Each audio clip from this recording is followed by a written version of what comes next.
भूमिका मांडल्यावर ऐकली जात नव्हती आणि म्हणून अजितदादांना साथ दिली असं अनिल पाटील यांनी म्हटलं। अजित पवार गटाचे आमदार अनिल पाटील यांनी हे वक्तव्य केलं आहे। तर भाजपनं तिकीट नाकारल्यावर 2019 मध्ये अनिल पाटील राष्ट्रवादीमध्ये आले। त्यांचा भाकरी फिरवल्याशी काय संबंध असं प्रत्युत्तर यावर जयंत पाटलांनी दिलंय।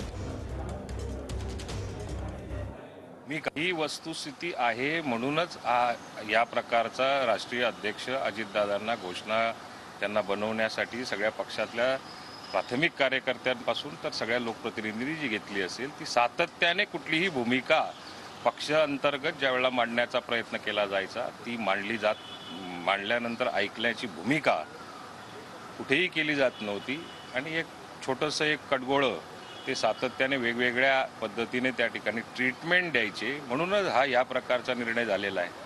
हे अंतिम सत्य आहे। अनिल पाटील 2019लाच आमच्या पक्षात आलेले आहेत, त्यामुळे भाकरी फिरवण्याचा आणि त्यांचा काही संबंध येण्याची आवश्यकता नाही आहे, कारण तेच मुळात अजून आमचा पक्ष कसा चालतो याची माहिती त्यांना नाही आहे।